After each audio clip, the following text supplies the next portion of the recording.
Good evening, everyone. Welcome on behalf of the Falmouth Affordable Housing Committee to our virtual housing summit, the challenges of affordable housing and racial justice. Thank you for joining us. I'm Angela Scott Price, a member of the Falmouth Affordable Housing Committee, and I'll be your co-host along with Pamela Harding Barrett. A few housekeeping notes: this Zoom event is being recorded. All attendees are muted and do not have video. Please enter all questions into the chat box, and if there's time, I will read aloud any questions submitted to the panelists. We also receive questions via email. We will ask the panelists at the end. If you're watching on FCTV, sit back and enjoy. Again, welcome. And a little bit about the Falmouth Affordable Housing Committee. We are charged with assisting the Board of Selectmen to provide a full range of housing choices for all Falmouth residents, regardless of income, age, or abilities. One of our responsibilities is to inform Falmouth residents about the nature and need for affordable housing, thus our housing summit. As we all know, 2020 has been an interesting and challenging year, although some of us may use more colorful terms to describe it. The pandemic has brought racial and social justice issues to the forefront across the country, and even in our well-off community, we are confronting those issues. Our hope is that tonight's summit will help Falmouth understand some of the challenges we face and think about how we may solve them together.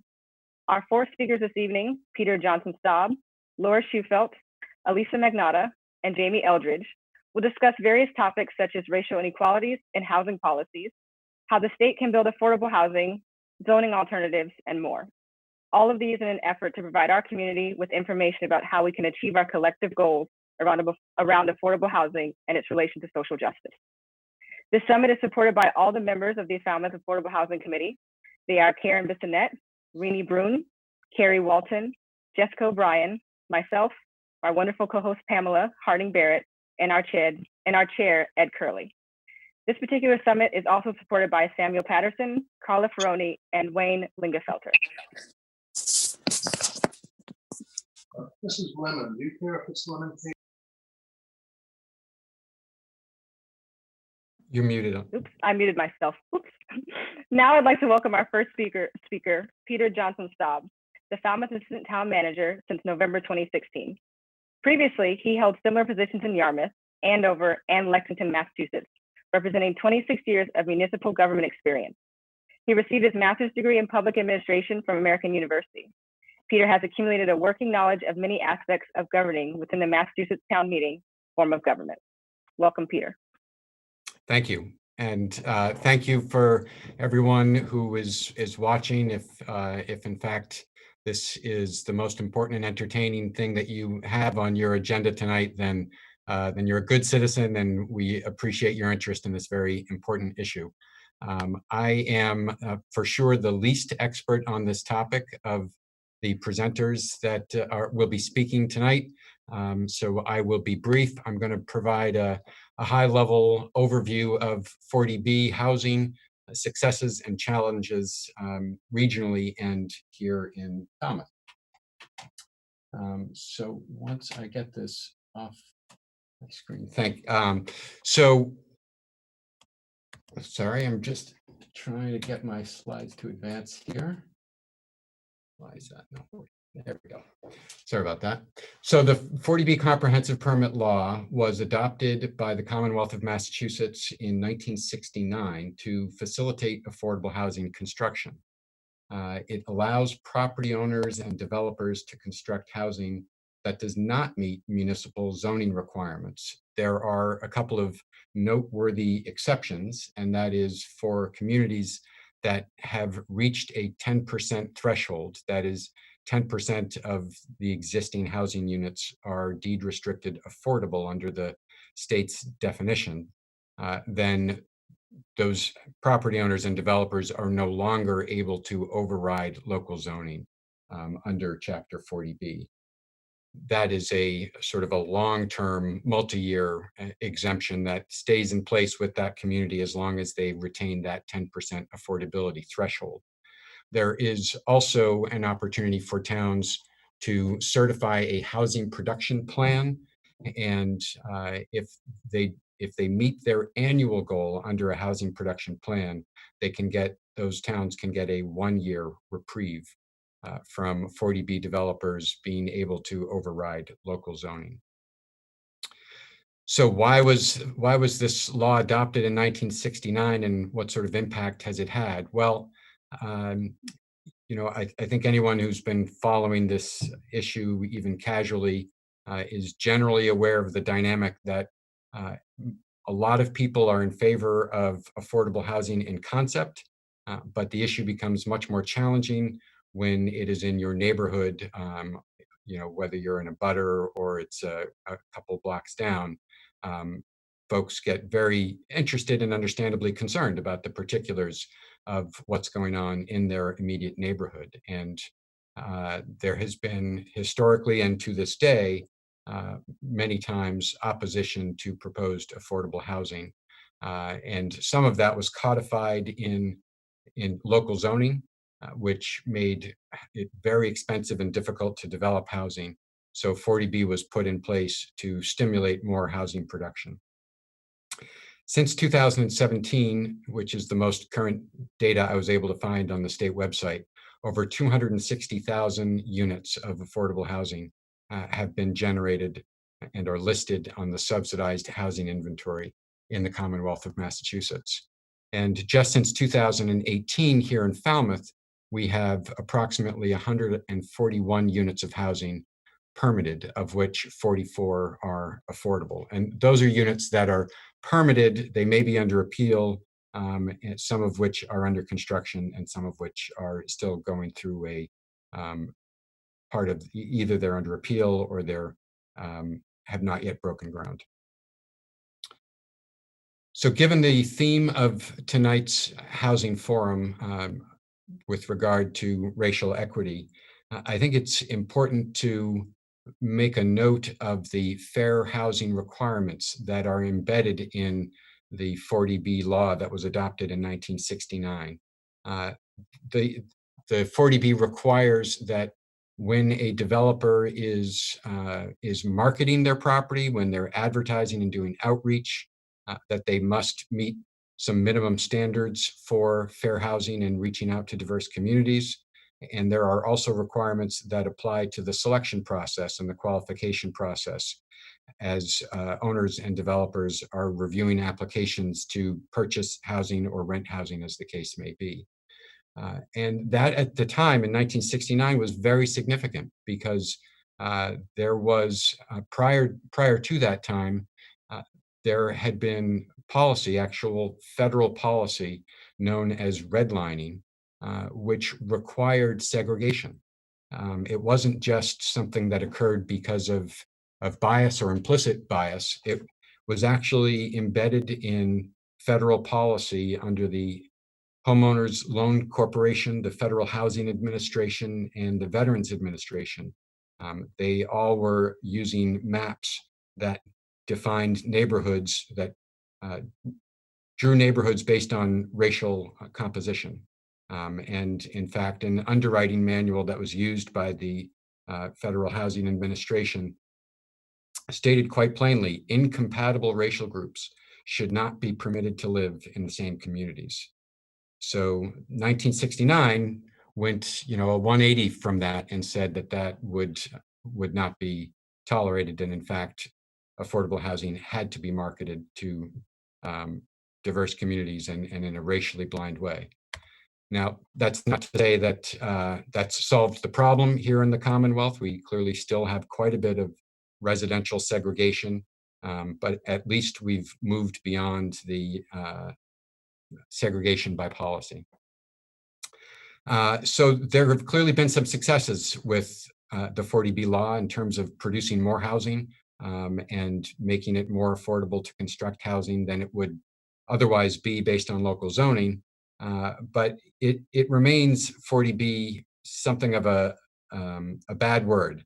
When you hear 40B, a lot of the immediate reaction is often negative. And why is that? Well, the same thing for the same reasons that it has facilitated more housing, those relate directly to why some communities and individuals disparage 40B.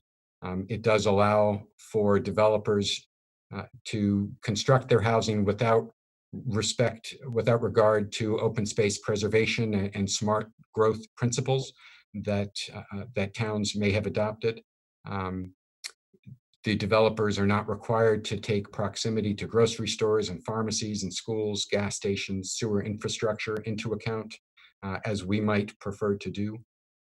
And developers are allowed to supersede requirements with respect to setbacks, height, density, and lot coverage. And oftentimes, local community members and policymakers alike find that the particulars of the housing that's generated under 40B are not optimal. Similarly, under conventional 40B, the town is not able to control housing types: rental versus homeownership, 3-bedroom versus 2-bedroom or 1-bedroom, single-family detached housing versus duplex or townhouse or cottage colony. The towns also has a limited ability to regulate the specific nature of the affordability requirements. 40B says 25% have to be at least no more than 80% of area median income. And we might have more specific goals around units that are needed at 30% of area median income, or 50%, or even 100%. And under conventional 40B, we do not have the ability to control that. There is a subcategory of 40B known as Friendly 40B, or Local Initiative Program, which allows cities and towns some more flexibility in their efforts to provide low and moderate income housing. Under a local initiative program, the development must conform to the state's sustainable development principles. It must be consistent with local housing needs. And very importantly, it requires approval of the select board prior to permitting. So it has the advantage of giving the town a little bit more control over the design and the impact of the developments that occur under a local initiative program. However, there are challenges with the LIP approach as well. The select board is asked, with input from town staff, to approve projects under a LIP prior to a public hearing at a ZBA or other regulatory boards. So certainly the select board can have a presentation and they can invite public comment at their meeting prior to endorsing a LIP project. But it's not the type of extensive review that you would typically get from a permitting agency, such as the Zoning Board of Appeals under a 40B comprehensive permit, or even a special permit that the planning board might review. So it puts the select board, frankly, in a difficult position to take a position on a housing project, given how important that is to the neighborhoods and the particulars of the housing construction, without that extensive regulatory review. In order to take that risk and receive that endorsement, select boards and staff, if they're going to endorse a LIP project, will look for the developer to be offering something better than what a conventional 40B might produce on the subject property. On the flip side, if a developer is going to go through that step of seeking the select board approval at the front end of the process, they need an incentive to do that as well. And typically the incentive that the developer is looking for is an expedited approval by the ZBA or other local planning boards, as may be applicable depending on whether it's a local initiative project or a local action unit. But of course, the select board, they can, as the town's chief policy board, they can take a position on the proposal and on the development. And with that, there might be some hope or expectation that the community might welcome the project. However, the select board does not have authority to demand an expedited review by the ZBA or any other local regulatory board. So I think inherently you get some tensions and it's difficult to align the incentives with a LIP program, or it can be. So how can we produce housing that we want and housing that we need? And really, there is a fair bit of good news locally here in Falmouth in that regard. Since 2018, over $3 million in town funds have been committed through the Falmouth Affordable Housing Fund. Those funds overwhelmingly come from the Community Preservation Fund. So that is thanks to the Community Preservation Committee and the town meeting, as well as the select board, in promoting and allocating those resources to housing. Clearly, this is a need that the select board and the community understand and are committed to. At present, the Falmouth Affordable Housing Fund has $866,000 of uncommitted funds. So we do have some resources in hand now to look at partnering with nonprofits and for-profit developers to stimulate housing production. Those funds can also be used for community housing support. That's the term used under the Community Preservation Act, and it references assisting individuals to remain in their existing housing. Now, there are some very clear and specific requirements under the Community Preservation Act for use of those funds for rehabilitation programs and rental assistance programs. But there are opportunities there, and that is something that Carla Ferroni, our housing coordinator, is currently looking into. What we want to do is we want to make sure we have a good understanding of what the needs are and what resources are already available through federal assistance and state programs and community partners such as the Housing Assistance Corporation, so that we can determine how best we might allocate some of those Falmouth affordable housing funds toward community housing support. And lastly, zoning changes. And Pamela Harding-Barat can speak more intelligently and specifically to that than I can, but I know that there is a lot of work being done to try to approve zoning that is by right and stimulates affordable housing in the shape and form and location that we want it. And if we can get that zoning in place, it provides a great incentive to developers because it reduces their cost of entry, their permitting and review costs, and that can be a great tool for stimulating more and better affordable housing. And there is some great work being done by the planning board and planning staff in that regard. And with that, I'm happy to take any questions or move on to the next speaker. Thank you, Peter.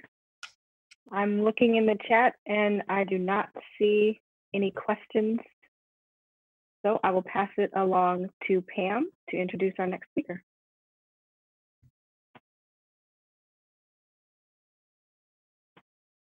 You're muted, Pam. Well, that's probably why you couldn't hear me. Anyway, I'm Pam Harding-Barrett. I'm a co-chair of the Affordable Housing Committee, and I also am a member of the Planning Board. And it is with great pride that I introduce Senator Jamie Eldridge, who is the senator from the Middlesex and Worcester districts, who has a long history of being a very staunch advocate for housing. So I will turn it over to Senator Eldridge. Okay. I think this is.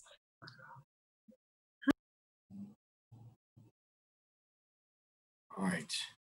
Can people see my screen? We can see Yes, you. we can see it. Okay, great. So thank you so much, Pam, and Anjali and Ed Curley and the Falmouth Affordable Housing Committee.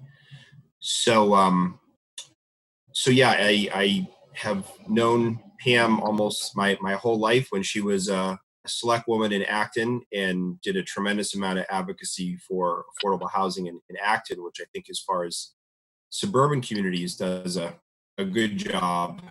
And I,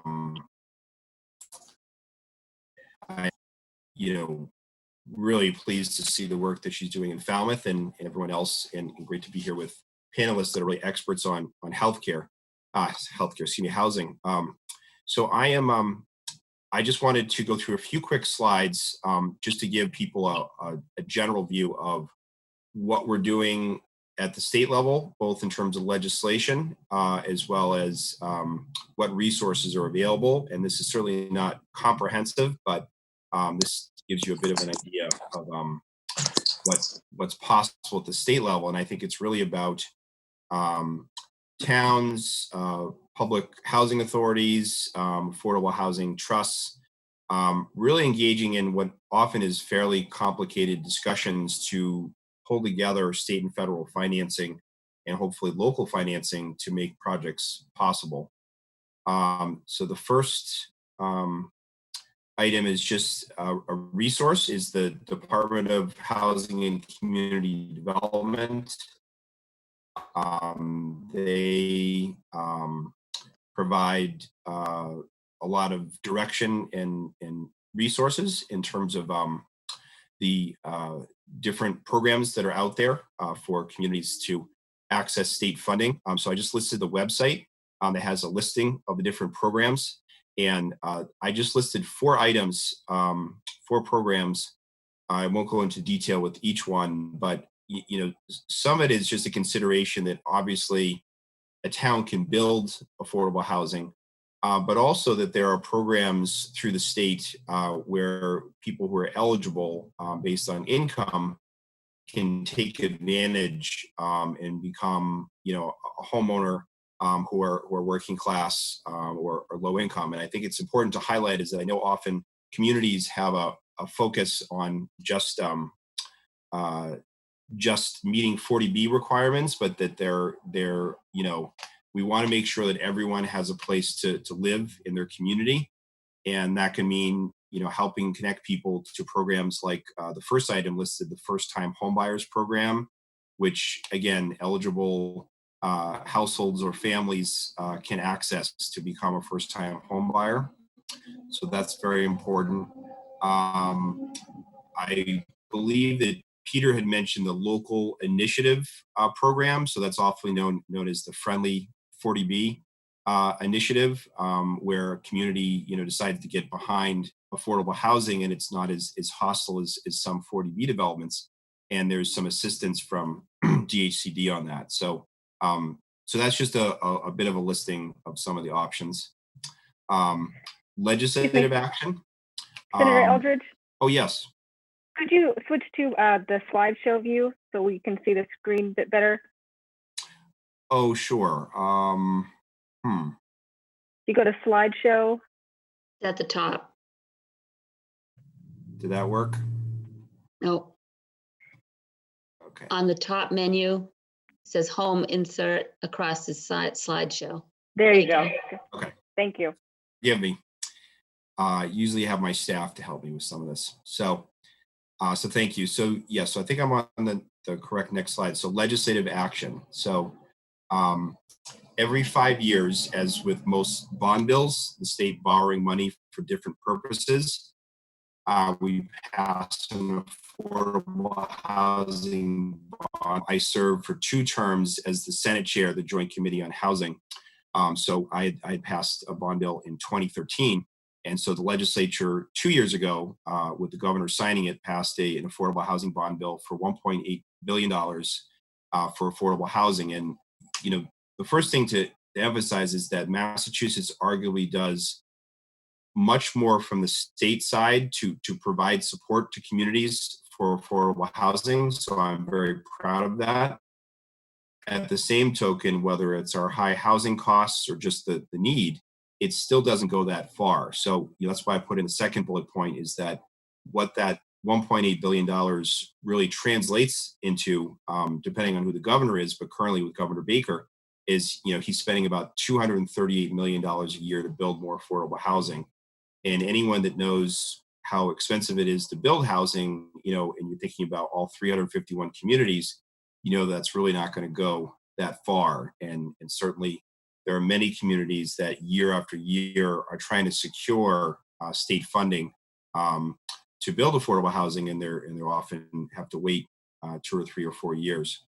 But in this borrowing bill, there are some areas I just wanted to highlight for annual funding, and these were mostly increases compared to 5 years, is the state low-income housing tax credit. So it was increased to $25 million a year. So these are, investors that are benefiting from investment, and that money can go towards building affordable housing. The Mass Historic Rehabilitation Tax Credit, so that's something that's used on certain affordable housing projects. That's at $55 million a year. The Housing Development Incentive Program, which is a program specifically for developers to convince them to include some affordable housing. And then there's the authorized funding, which is this is just not necessarily money spent every year, but what is authorized by the legislature, and then it comes down to the governor deciding which projects to get funding. So you'll see that the first item, Public Housing Modernization Program, authorized at $600 million. So a lot of this is improving or fixing public housing, which is often fairly outdated, from the 60s or 70s or 80s. But it is an opportunity to build new housing, and I do really try to emphasize that I do wish that more public housing authorities would build more affordable housing. And I will say that the Acton Housing Authority has done that, and I'll talk about a project later. The affordable, that's direct funding that can go to subsidizing the costs for affordable housing. Community-based housing. So I think there's a growing recognition, this really began under Governor Patrick, that we need to provide housing that could include supportive services, maybe for formerly homeless people, people with disabilities, with mental health challenges, addiction. That's a fund to build some of that housing that provides support services. The Housing Innovations Fund, $100 million. The Housing Stabilization Fund, $150 million. And then a relatively new program, the Public Housing Demonstration Program, which is really just trying to incentivize public housing authority to provide them with more assistance to build more housing and public housing. And I guess sometimes I talk a little housing, but I know that one of the critiques of 40B housing, especially in community like Falmouth and Acton, is that the median income is so high that 80% of median income often doesn't serve a lot of working families or low income families. And I think what's really powerful about public housing is that obviously it's almost always a fixed rent. It's usually a third of your income, and it creates a much more stable environment that can really provide sort of an assurance to someone that once they get into public housing, they will be housing secure. So I'm pleased that the state is looking more to invest in public housing, but I think more that you need more public housing authorities to be willing to take the steps to actually build new public housing. So speaking of housing authority projects, and I believe this is a project that Pam Harding Barrett was supportive of back when she was an Acton resident and involved with the town, is called Whittlesey Village. And basically, this was land housing authority owned, and I have the detailed description through the Mass Housing Partnership, which was very supportive. So appreciate Mass Housing Partnership support, and glad that Laura's on this panel. But what that did was it built 12 units of public housing for tenants earning at or below 60% of average median income. Because it was built on housing authority land, there were no acquisition costs for the property. The financing details in terms of where did the money come from is the project cost approximately $4 million, $700,000 from the Acton Community Preservation Committee, $600,000 from DHCD's private public housing funds, $1.5 million mortgaged through a bank, and then $1.2 million to the Affordable Housing Trust Fund, which is the fund I mentioned in an earlier slide that can provide that assistance to make sure that the financials work for a project. So this was, again, I think pretty innovative for a public housing authority. And I'm very proud, and this was at the insistence of DHCD, is they set aside 3 of those units for formerly homeless people, homeless families. So there were 3 families that lived in shelters that were placed in the Acton housing, and they're doing very well. So that was a project I did a lot of work on to advocate for, but that's just a sense of the source of funding. And then this is a project that was just recently approved. Again, this is being initiated by the Acton Housing Authority, but a real key assist by the Acton Affordable Housing Committee, which is very similar to Falmouth's committee, that really has a real laser-like focus on getting projects moving, and also being advocates, sort of political advocates, if you will. So this housing, which has been approved at the town level, would create 40 units of public housing for senior citizens or people with disabilities. 8 of those units at 30% of AMI, and 32 units at 60% AMI, built on town land. So again, that's where you help reduce the costs. And I won't go through the whole breakdown of the different costs, but that just gives you an idea of the cost of housing that, that's 40 units, which is good. But it does show you how expensive any housing can be, including public housing or affordable housing. And I think that's important to highlight, is that if a community, if a state is really serious about building more affordable housing or public housing, there needs to be a commitment to support it, of course, at the state level, but also at the local level. And pleased to hear Peter talk about the $3 million dedicated through the Falmouth Affordable Housing Committee for affordable housing. So that's fantastic. So that gives you a sense of the needs. And then my last slide is just sort of additional thoughts on how the state and state legislators can support building affordable housing in a community. Is that one of the initiatives by both DHCD and CHAPA is a housing choice sort of awards program that designates certain communities as a housing choice community, provides money, including for all the stakeholders that are interested in affordable housing to meet and sort of gather that again, that political momentum, if you will, to support housing, so that when a proposal goes before town meeting, like the Acton Senior Housing did, is that there were parents who had children with disabilities, there were senior citizens who were able to get up and speak and say, I'd like to stay in this town, or I'd like my son or daughter to stay in this town, and that's why I support this project. Number 2, regional planning agencies provide a lot of grants, including for updating housing production plans. Not to go too much into zoning reform, but I think that's one of the weaknesses of our state zoning laws, is that the housing production plans, the master plans, are not always enforceable, and so therefore you can have a great plan, but what actually gets built.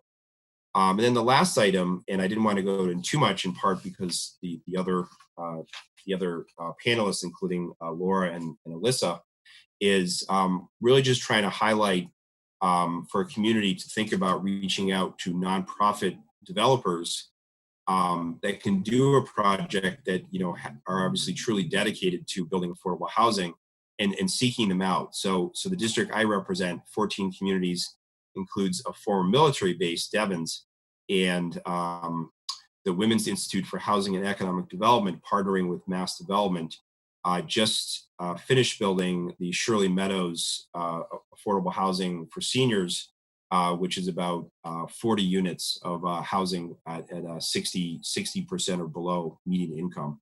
So just thinking about those nonprofit developers is really, really important. And that is my presentation, and happy to answer any questions. And Pam, again, thanks so much for inviting me. It's a pleasure to be on this discussion. Thanks.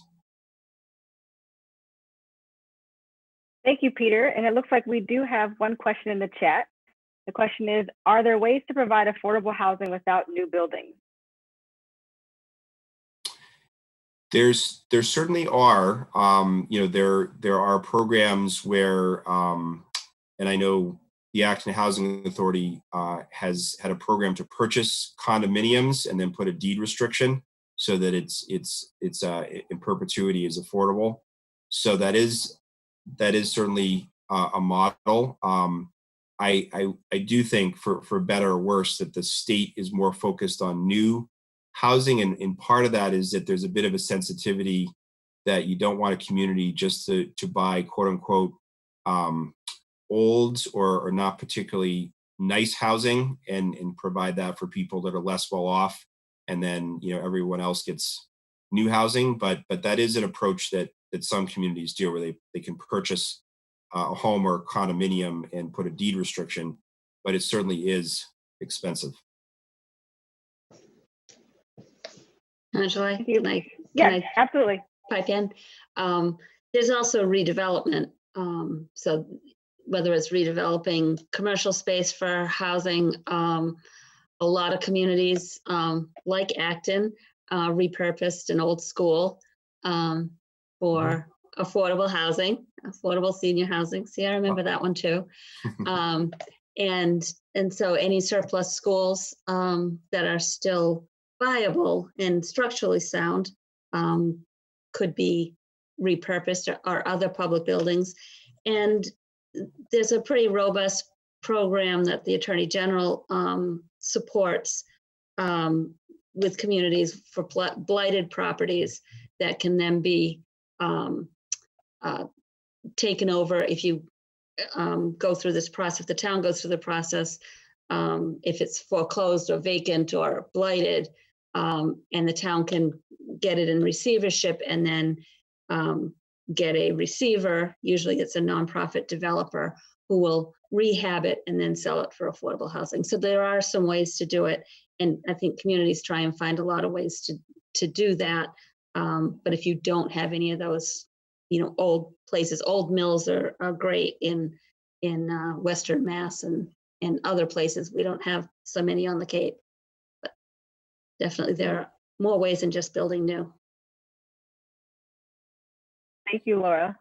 That was the only question that we had for now, so I'll pass it back to Pam to reintroduce Laura. Oh, Pam, you're muted. Now I'm not. Thank you so much, Jamie. I appreciate your expertise as always. And now I'd like to introduce Laura Schufelt. Okay, Hi again. let me find the right screen.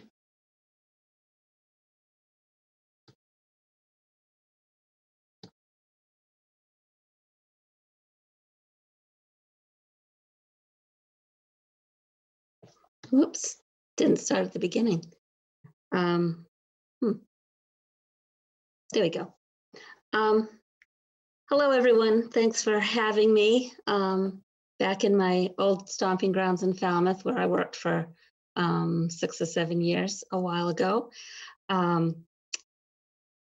Again, my name's Laura Schufelt. I'm the Acting Director of Community Assistance at Mass Housing Partnership. I'm going to tell you a little bit about us before I go into my talking about strategies that you can use to increase affordable housing. Mass Housing Partnership is a quasi-state agency, which means we're a privately funded public nonprofit. Our mission is to use private investment to bring more affordable housing to Massachusetts. Our primary business is to provide permanent financing for affordable rental housing. And we work with communities, housing authorities, both nonprofit and for-profit developers. Besides rental housing, financing rental housing, we also have the One Mortgage first-time homebuyer program, which is, according to the state's DHCD's website, the most affordable first-time homebuyer program that's out there. So check it out if you know someone who's looking to purchase. And we also sponsor the Center for Housing Data, which has a data site called Data Town, where you can look up housing data very easily just by pulling up your town on it. So you can look at demographics and age and income distributions and population. That is helpful when you're doing housing planning. Excuse me, And then, Laura, yeah, I'm so sorry. Your PowerPoint is cut off a bit at the top and on the bottom. So maybe it might be zoomed in or something. let's see.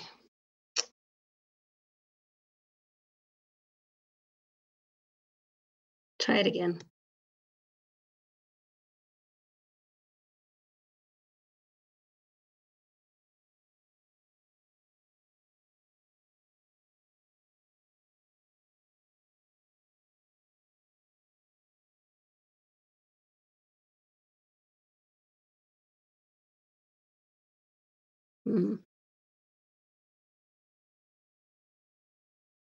Still there? It's still there. So I can share it from my computer because I have it. Okay, sorry. No, no worries. Give me just a moment.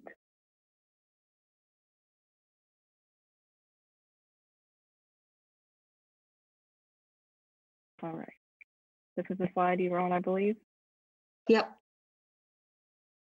All right. Can you see the community assistance at the top? Can everyone see that now? Yeah. Yes, perfect. Okay. Okay. Thank you. Don't know what I did. Okay. So besides those parts of MHP, I work for community assistance. Community assistance does just what it's called. We do workshops and trainings on affordable housing. We have resources, publications, webinars now, and virtual trainings. We're learning how to do that. And we provide direct technical assistance to communities and housing authorities to help them strategize and develop affordable housing.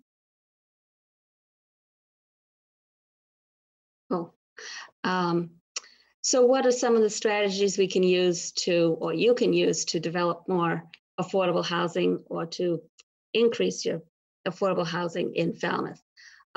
As Jamie talked about, using public land for affordable housing is one of the most proactive ways a community can increase affordable housing. If you have municipal land, state land, Troro's doing a project now with formerly Department of Transportation land. They were actually going to do a cloverleaf on Route 6 at one time, and that was never going to come to fruition. So they petitioned the state and DOT and were able to get that land given to the town for affordable housing.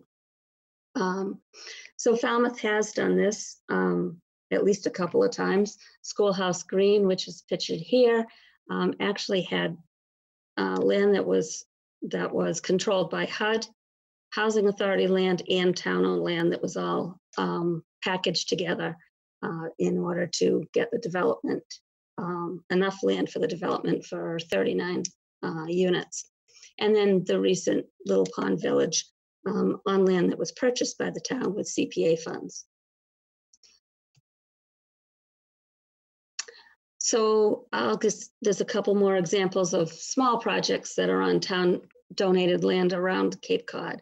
Thankful Chase Pathways, 12 affordable rental units for families. As you can see, they have solar, and CPA gave $300,000, and the Howard Housing Funds gave $368,518 in order to make this one work. This is owned by CDP, the Community Development Partnership. Okay. And Lombard Farm Apartments, which is 12 senior housing units on town-controlled trust land. That was done, I didn't put on here, was done by Housing Assistance Corporation, and they're all affordable to 60% or below, and some are affordable to 30%. This was a recreation of the old Arms House that had burnt down in the 70s in West Barnstable. And in Eastham, the recently finished villages at Nauset Green. This is town-owned land that was disposed to a private developer who put 65 units, 50 units below 60% and 15 units that are below 90%. And as you can see, the Eastham CPA gave both Eastham gave both CPA and infrastructure funds totaling $1.15 million. And most of that money went towards the wastewater treatment plant in order to have that many units in a nitrogen sensitive area. And as Peter talked about, another way to get affordable housing is to zone for multifamily or for affordable and as I will call affordable and equitable housing. And that's really there's two components to that. The big A affordable, which is the ones that are eligible for your subsidized housing inventory, is the one that count towards 40B. For those, it's fair marketing, income eligible residents, they're deed restricted, ongoing compliance and monitoring. And then another advantage is that there's townwide opportunities. For the most part, the big capital A's are done with 40Bs on the Cape because most of our towns haven't zoned for multifamily. And so in order to do them, you have to use 40B. And 40B opens up the opportunities across towns and various villages and areas in the towns. The other way to build affordable housing is with what we call the little a, or the small a affordable, which is just less expensive housing. Smaller lots, variety of housing types. There's variety of tenure, so you can have rental houses next to home ownership or in the same complex. There can be reduced parking requirements if they're in a village center, which reduces the costs and the amount of land that you need. You can have mixed use. You can have first floor commercial with residential above. Accessory dwelling units are the small a affordable. And again, these can be anywhere across the town, or it could be a combination of both. So who's done zoning that creates affordable housing? I have a few examples around the towns on Cape Cod. Yarmouth rezoned areas of Route 28, which is their, motel strip, to allow for the redevelopment of motels to multifamily housing with affordable housing required in that. Their motel redevelopment district was to replace old motels that couldn't really be repaired, that were obsolete for what today's tourists want to see. So it took a couple years, but the Housing Trust had got money from CPA, and they incentivized the redevelopment by funding predominantly the cost of a wastewater treatment plant. This is the completed project, Yarmouth Commons, which is 69 units. They're all 60% or below. And as you can see, Yarmouth put in over $2 million in order to get this done of CPA funds. Their second project was in today's Cape Cod Times, actually, and they're demolishing it now and will be building soon. So multifamily zoning, that can be, multifamily zoning can be by right or by special permit. It can be the underlying zoning, so that's the zoning for the district, or it can be an overlay district where it's just layered on top of whatever zoning is there, and it can be for just a smaller area of zoning district. But the key for for any multifamily zoning bylaw is to be predictable for developers. If you want to attract developers, you have to make it predictable. If it's not a predictable process, then developers won't use it.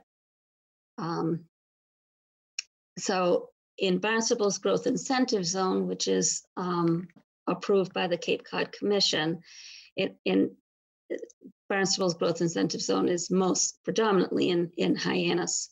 It allows for higher density multifamily and mixed use developments with relaxed requirements for Cape Cod Commission review. So there's predictability, there's less cost because they don't have to go through the Cape Cod Commission review. And there's also inclusionary zoning so that they have to do 10% of the units affordable. The two examples I have here on the left they're both condominiums. On the left is on Stevens Street. They're 1, 2, and 3 bedroom condominiums with, as you can see, garages. And on the right is a mixed use with commercial on the first floor and 24 condos above.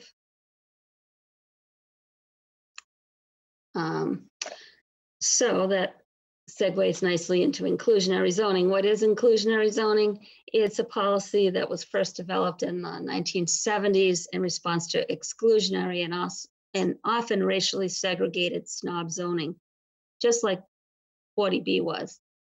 The Massachusetts Zoning Act explicitly authorizes the use of special permits to grant incentives for the development of affordable housing. It's a popular tool for getting the private market to subsidize affordable housing. So it links market rate development to the creation of homes that are affordable to lower income households. Okay.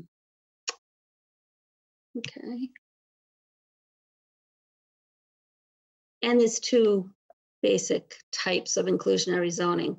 One is mandatory, and it could be townwide, the whole town has it. District-wide, only in the commercial district, for example, within an overlay district, within the growth incentive zone, in my last example, or only a multifamily.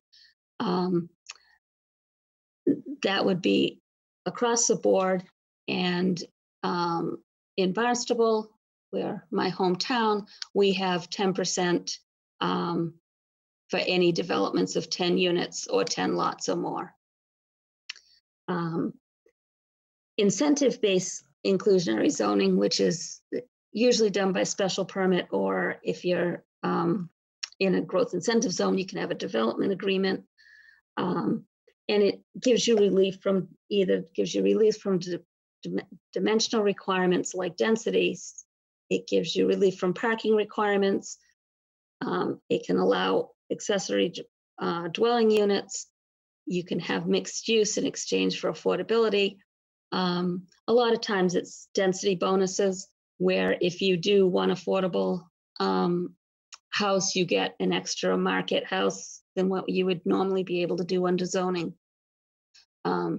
So those are two different ways to do it. And I just want to stress that for inclusionary zoning, one size doesn't fit all. Don't copy someone else's if you're looking at doing inclusionary zoning. There's lots of factors that differ town by town: land acquisition, rate of development, the availability of water and sewer.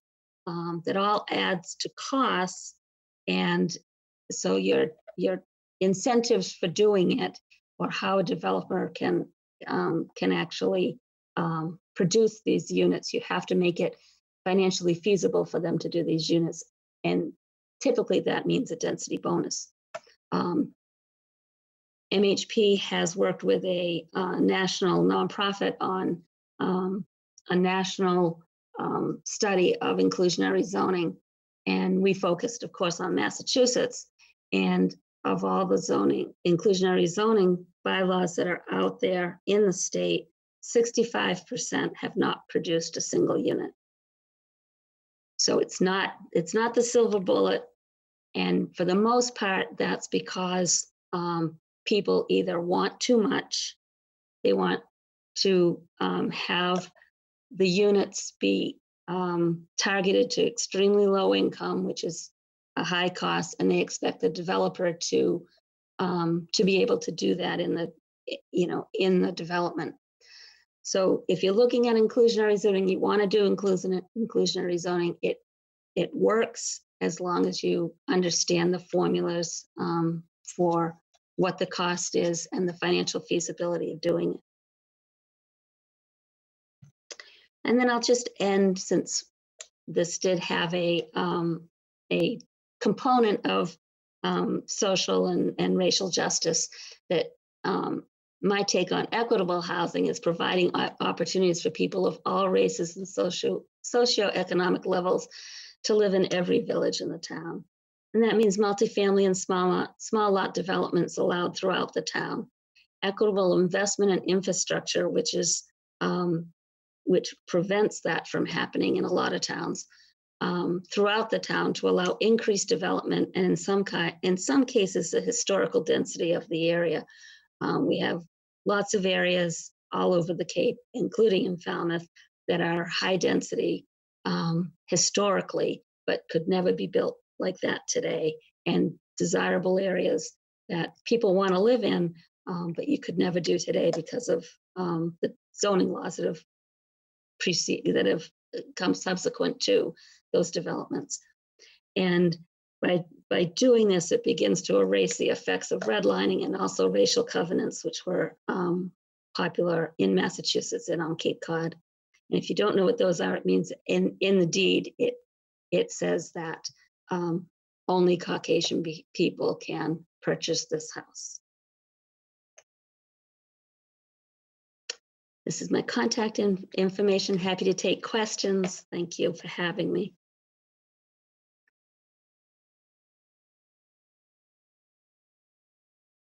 Thank you so much, Laura.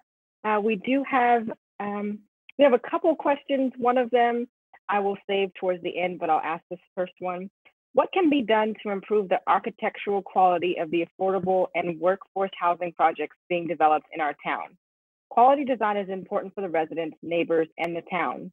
Good design and projects using quality materials helps us promote additional affordable development.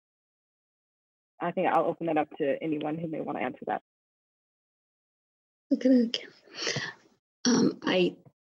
I can start. I assume that, Michael, you're talking about 40B developments.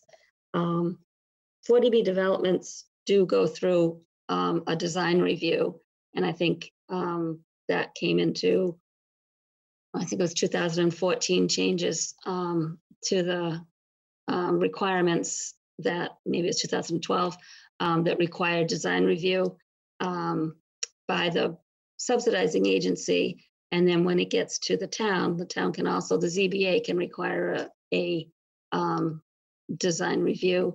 And then it's pretty much a negotiation with the developer, how much changes that they can either afford to do or are willing to do.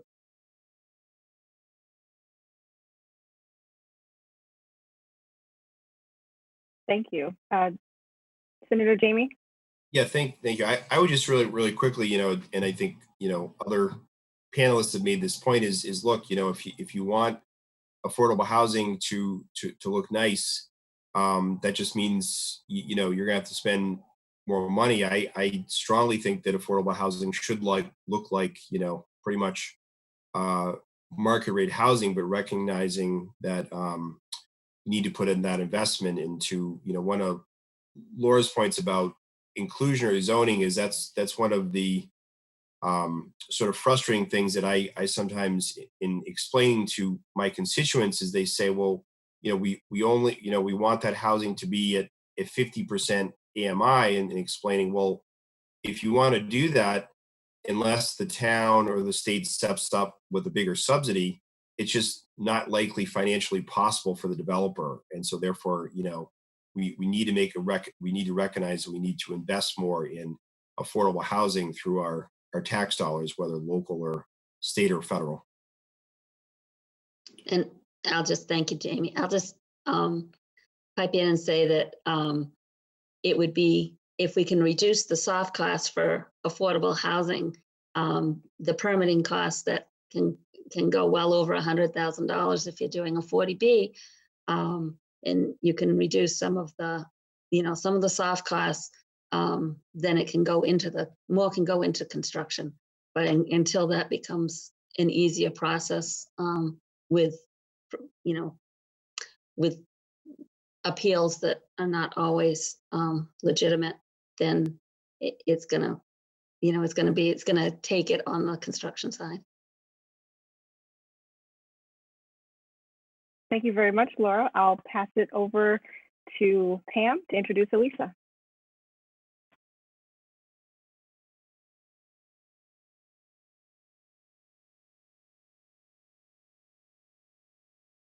Or not. Pam, well, Elisa, I'll introduce you real quick. Yeah. Elisa holds the honor of being the second CEO of Housing Assistance Corporation since its inception in 1974. She arrived at Housing Assistance Corporation in January 2017, bringing more than 2 decades of leadership experience in the nonprofit sector. She served as the COO at Gosnold, the executive director at Alzheimer's Services of Cape Cod and the Islands, and the development director for the Cape Cod Foundation. Originally from Lansing, Michigan, Elisa holds a bachelor's degree in organizational communications from Cal State University and a master's of science in communication management from Simmons College. Welcome, Elisa. Thank you. And I don't have slides. So I want to thank Peter for setting this up, talking about the challenges of affordable housing and 40B, and the senator talking about the realistic costs of building housing. And Laura did a great job of really getting into the technical overview that's going to set up my presentation about housing and zoning. And Laura, I really love the term equitable housing. It's very fitting for what we're talking about. The word affordable housing so often is emotionally triggering, but when you start talking about equitable housing, it starts to frame the conversation a little bit differently. So I'm going to talk about the consequences, how we got here, and really why we should care. Because everyone right now is likely watching this from the comfort of their home, right? So the belief I have to overcome is the thinking that hard work is the only factor that led to your success. It's the I got mine attitude that I'm going to ask you to reconsider. And yes, you're probably going to think I'm a little bit crazy because I'm going to ask you to update your beliefs on housing. I'm going to ask you to give up information that you've acquired over your lifetime to see that housing is not only a commodity. It's not just a means for making money and building wealth, but it is also the foundation of a civilized society where we all have the opportunity to experience good health. We all have the opportunity to benefit from an open and robust economy, and where we're all engaged in an educated community. See, right now, living in these times of COVID, we can all see directly the connection between stable housing and our own health, housing and the economy, especially for those small businesses and those working in the service industry. We can see the connection between housing and our education system. Since right now, most students have to go to school from home. In fact, I have 3 students in my house that I'm trying to juggle between work and everything and make sure they stay on track for their courses. But each of us, we know firsthand the privilege of being able to quarantine at home. When the best way to manage the spread of the virus is to stay home, we realize how important it is to have a safe, affordable, stable place where we can respite when we're sick or retreat when there's a spike in the virus. Prior to COVID, we had a housing shortage. We had a documented housing shortage that often stunted employers' ability to operate at full capacity. And this summer was worse. I don't know about Falmouth, but here in Orleans, there were several restaurants that had to close an extra day every week because they didn't have enough workers. And prior to COVID, we had a well-documented affordability gap in the region. When the median price of a home is twice as much as the area median income, We know that the math just is not going to work. So now during COVID, the affordability problem is exacerbated, with businesses cutting expenses and laying off staff. Parents experience this challenge of not having enough money, but right now, childcare is 3 times the cost as it was prior to the pandemic. In fact, many of my colleagues are talking about not even being able to return to work.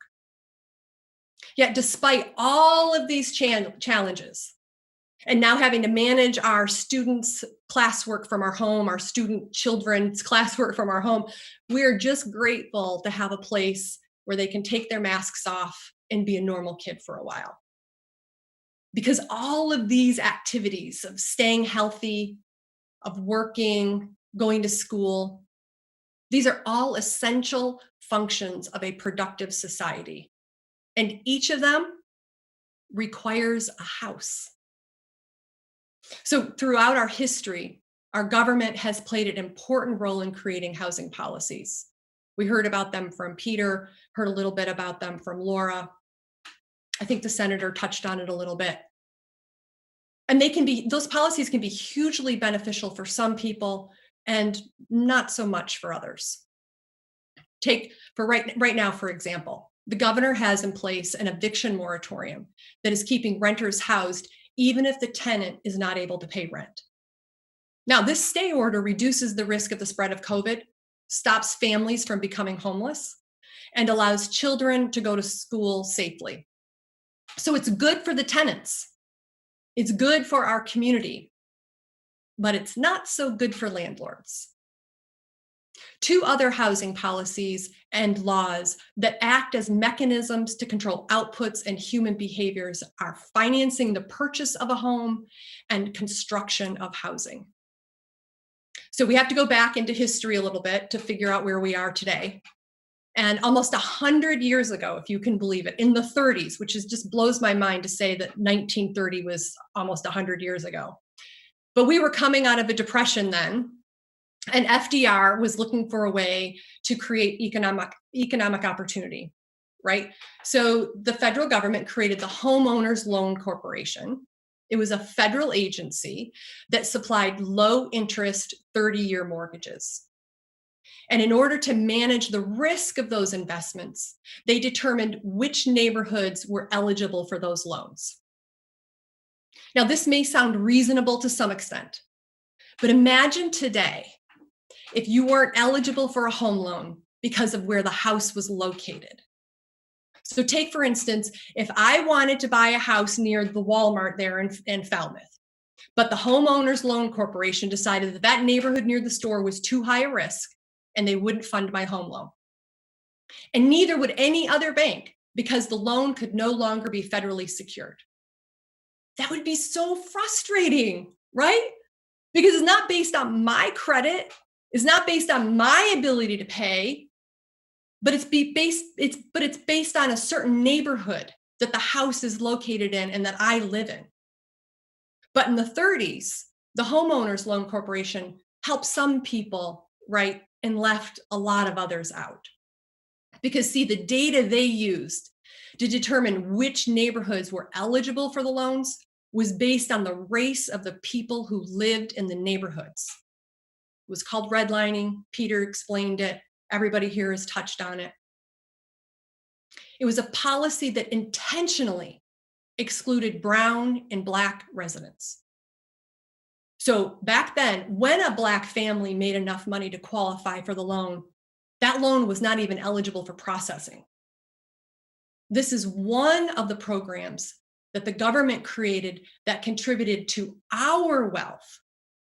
And it is one of the contributing factors of institutional racism that we heard so much about during the Black Lives Matter protests. And it makes sense, right? Of course, this is an emotionally charged conversation. These families lost out on the opportunity to build wealth. Entire generations lost out on the opportunity that we were all afforded to purchase a home, to build wealth, to hand that down to our children.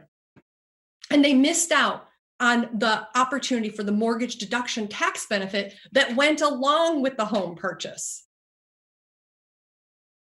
Another bad set of policies that promote housing exclusivity and racism that we blindly adopted and live by today is single-family zoning.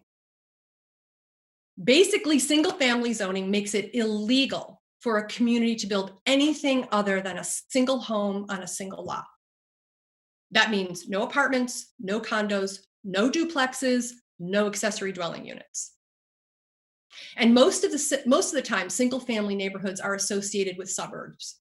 But here on the Cape, it's a very prominent form of zoning that we have. Single-family zoning started in the Bay Area in the early 1900s. It was started by a developer who built a neighborhood that also included a racial covenant that Laura talked a little bit about. And that covenant and that neighborhood ensured that only white people could live there. It was an economic scheme that used racism and fear to not only increase the values of the homes and his development that he was building, but it also created racial and economic segregation. Now, eventually those covenants were dropped, but the exclusionary zoning practice was not. In fact, single-family zoning was adopted in nearly every city and town across the board, across America. So today, we can see when we look around the map of the United States that the larger percentage of single-family homes directly correlates with a larger percentage of white residents. So on Cape Cod, 82% of the homes on Cape Cod are single-family homes. It's no wonder then that we're 92% white. Now, I don't say this to be harsh. These are just facts of the circumstance, which has allowed us and our families to benefit handsomely, while others, to no fault of their own, were intentionally excluded. Now, Maya Angelou said that when we know better, we can do better, right? And now that we know that our housing policies were developed on a platform of racism, created to deliberately keep people from accessing prosperity through homeownership. That just means that today we can do better with purposeful and deliberate actions that attract and retain a year-round community and a year-round workforce. So what do we know? We know that we've been exclusive with our land and who can build on it, allowing only one house per lot. We know that we've maintained policies that benefited us and that these practices have led to high prices that leave out regular working people because the cost of the land and the cost of the construction, as the senator pointed out, exceeds the area median wages. And we know that the housing policies and laws that have a lasting impact and that benefit us and that hurt many others. And these policies did not keep up with the realities of us not having enough housing and a growing strain on housing affordability. So it's no surprise that we're here today still talking about housing, specifically year-round housing that is affordable to the people who live here. There are changes we can make so our towns are more inviting and hospitable to people who look different than us, including families, young professionals, and people of color. The collective gains and losses of not having enough of the right kind of housing are intertwined and complicated. And the only way to address these problems is by investing in housing that the average employee or fixed income retiree can afford. By allowing smaller homes to be built, like in-law apartments, condos, we say yes to less expensive construction, and we say yes to more reasonable rents. Because housing is not only a commodity. It is not just a means for making money or building wealth. It is the foundation of a civilized society. And frankly, a necessity if any of us want to experience good health, an open and robust economy, and if we want to live in an engaged and educated community. For decades, homeowners could write off the interest from their mortgage and property taxes. This is basically a housing subsidy. And today, with new tax laws, it's the high-end market rate housing that continues to be subsidized, costing taxpayers $90 billion a year, while a rental subsidy for the low and middle income is about $51 billion a year. It's time to level the playing field because our future depends on it. Our health, our economy, our democracy just can't sustain the housing inequities that plague our communities. How about we decide to use our resources to ensure that basic housing is accessible to anyone working, say, in the service industry? Now, I choose that because it's one of the largest industries on Cape Cod, and we have a robust seasonal economy, right?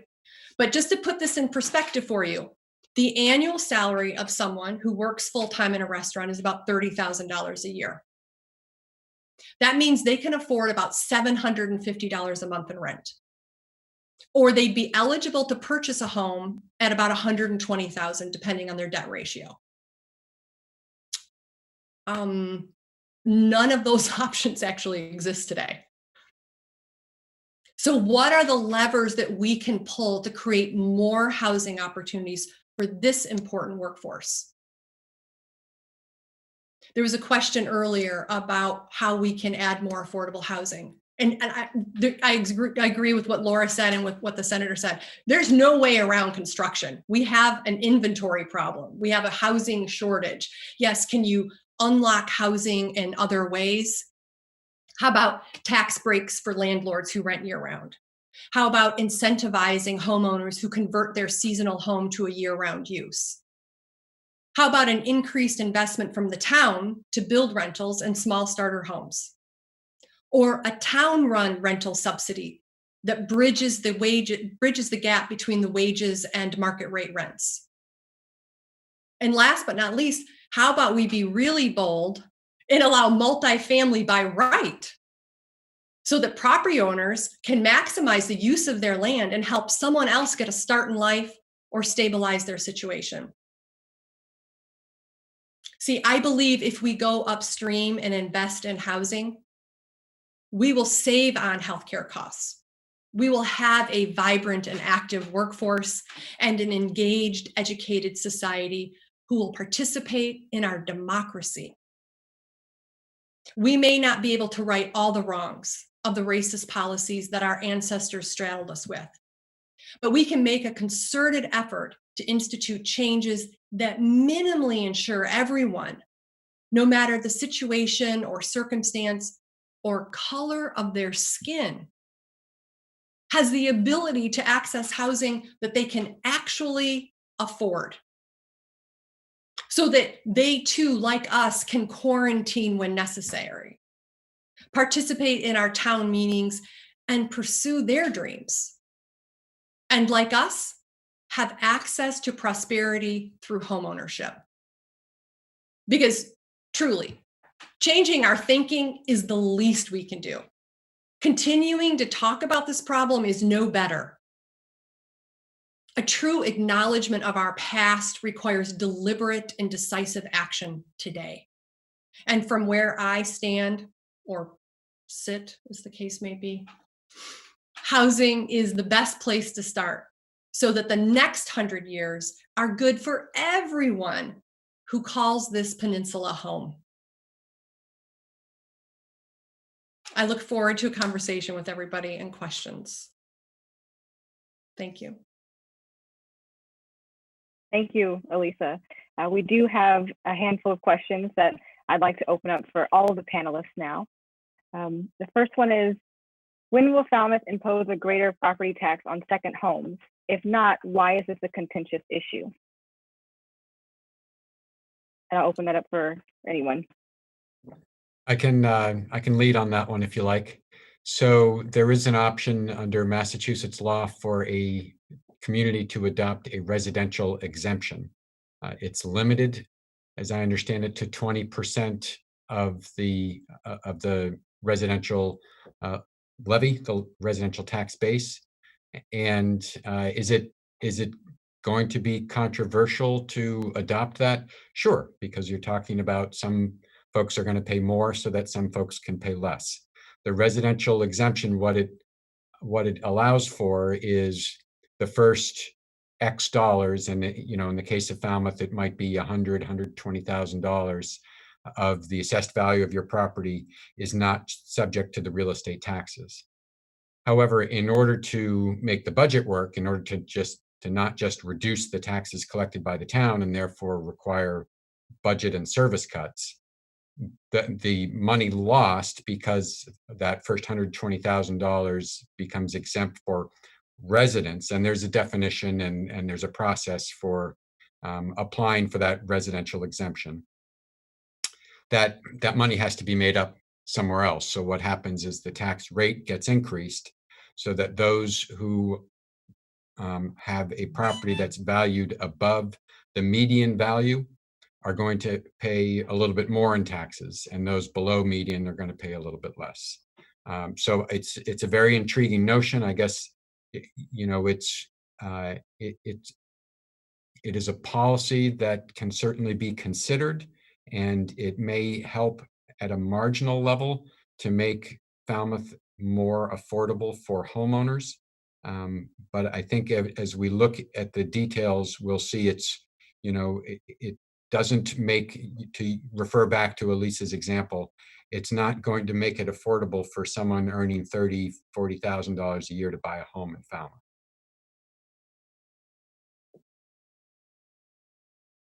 Thank you, Peter. No one else wants to jump on that question? I can move on to the next one. I was just going to say, it depends on what you're going to do with the extra revenue, right? Like if you put it into a housing fund or do something, with it that's constructive for housing. But it's so complicated to try to create this us and them between, year-round residents and second homeowners. It's not an or equation. We should be trying to figure out how it can be enough for everyone.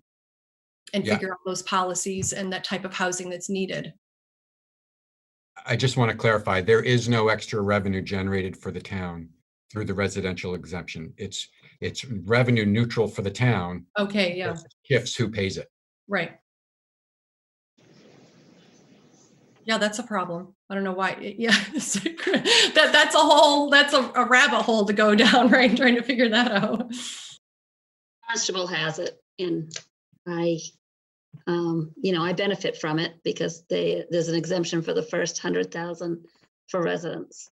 And of course, like all Cape Cod towns, we have a lot of second homeowners or multiple homeowners. So,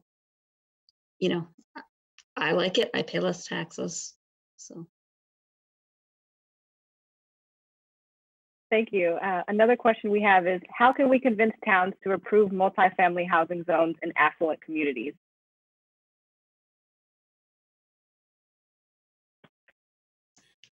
So I'm happy to comment on that. Is one thing I did not mention in my presentation, speaking about zoning reform, is that there actually is in both the House and Senate economic development bills, which are in conference committee, forms of the governor's housing choice bill, which would change the standard to improve certain kinds of developments, including multifamily housing and some inclusionary housing, from the 2/3 required at town meeting to majority.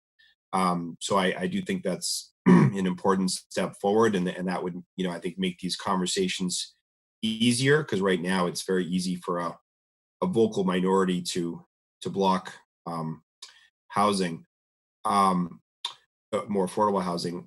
I think beyond that, I would just say, this is more from my experience as an organizer, and my view of being a legislator of an organizer is, I think in Acton, the Acton Affordable Housing Committee, when there's a project that they want in a certain part of town, doing a lot of outreach with the abutters, engaging with communities in the town that would benefit from certain types of housing. So that could be the disability community, it could be senior citizens, it could be reaching out to some of the more diverse populations in the town, and gathering support and having those people tell their stories, and that this is housing that would benefit them at town meeting. That's always difficult when you talk about, when you're talking about affordable housing, to get individuals who would benefit to speak about it. But in my experience, if you can find some folks to say that at town meeting, it really does have a powerful impact. Because to what I think Peter was talking about, 40B, and I hear about this all the time, is oh, I don't like 40B because it changes the character of the town. And even though I disagree with that view, often that's because there's just a focus on a development, and thinking, well, wait a second, what about the people that either could live in that development or live in currently existing 40Bs or other forms of public housing, and doing the outreach to get those individuals to tell their stories. And certainly a lot of the quasi-public agencies, including MHP, I think do a terrific job of telling those stories. I get the annual guide and on the website, so that's very helpful. And to get communities to do that as well with their residents.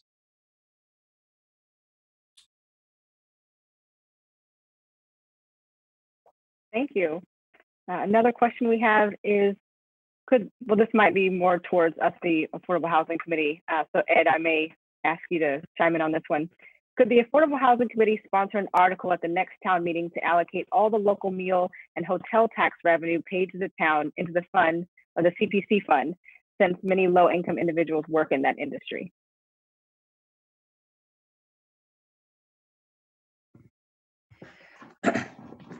We would certainly support such an article, or at least, having some percentage of that added Airbnb tax and hotel tax being used for affordable housing, and several select board members have supported as well. I'm not sure if we can actually sponsor the article ourselves as a committee, but I can look into that. Thanks, Ed. Other Peter. towns have, sorry, Peter, were you going to say something? Go ahead. I was just going to say other towns have done something similar. One word of caution is to make sure that you keep yourself whole, the town whole, on the money that goes in there now from the motels and hotels, before you say 100% of it, unless you truly don't need the money and it is excess. But that's one of the reasons why more towns haven't come online with this provision, is they wanted to see what the difference was between how much they historically make from hotels and motels with the added revenue from Airbnbs or from renting homes. That's exactly the point I was going to make. Thank you, Elisa.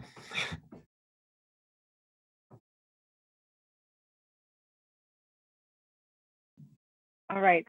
So keeping an eye on the time, I will ask one more question. Given that the population of 25 to 44-year-olds on Cape Cod decreased 26% from 2000 to 2010, what is Falmouth doing to retain younger people and younger families? And to add on this, my personal question is, how are we addressing younger families' ability to purchase homes in Falmouth?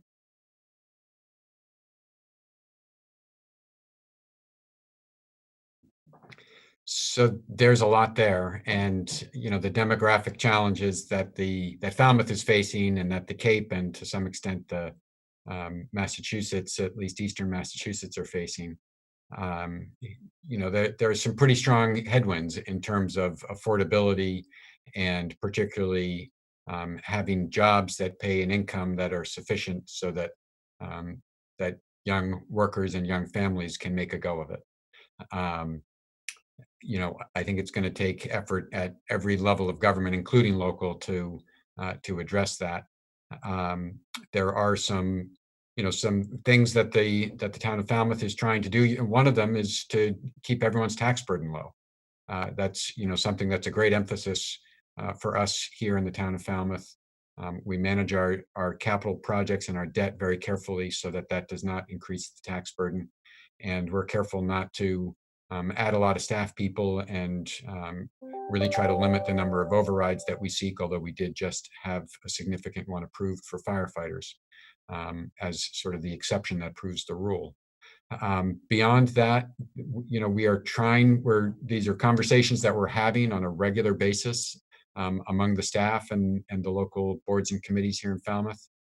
One example of something that is being done is the Human Services Department has a small amount of funding that they have to issue grants. And this year we prioritized childcare as a particularly compelling need because of COVID. And there was also a loss of a childcare provider in the region recently that has made the situation worse. So we're providing some capacity building funds for childcare. Very small, not going to, solve all of our problems, but certainly these are issues that we're thinking about on a regular basis. And I welcome the whole community engagement on it. Thank you, Peter. And I'd like to just open it up if anyone has any last comments before I pass off to Pam to wrap things up. I would just say really quickly, I want to really thank everyone for inviting me to speak, and want to thank Pam as well. I appreciate what she is doing and everyone else is doing on affordable housing. And I guess I would just say, from a state perspective, both in terms of what legislators are talking about, as well as I think the impacts of the pandemic, and I think quite honestly, racial justice protests in response to the murder of George Floyd, is that I'm really seeing a lot more activity in all of my communities around the need for increased diversity in our communities, and I'm really pleased to hear that part of that conversation has been about affordable housing. I don't think it's concrete yet, but I'm very encouraged, and I just really appreciate what everyone's doing in Falmouth, and thanks so much for having me. Thank you, Jamie. I'll pass off to Pam for closing remarks. Wow, this has been an amazing evening. I can't thank you enough, all of you, for your participation. I do have to apologize because I went out of order. Jamie, you were supposed to be last, but I bungled it. And Laura, I forgot to give you a proper introduction.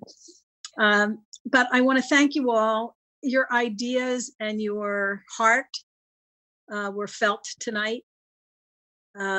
You're clearly all very committed to equitable housing for all.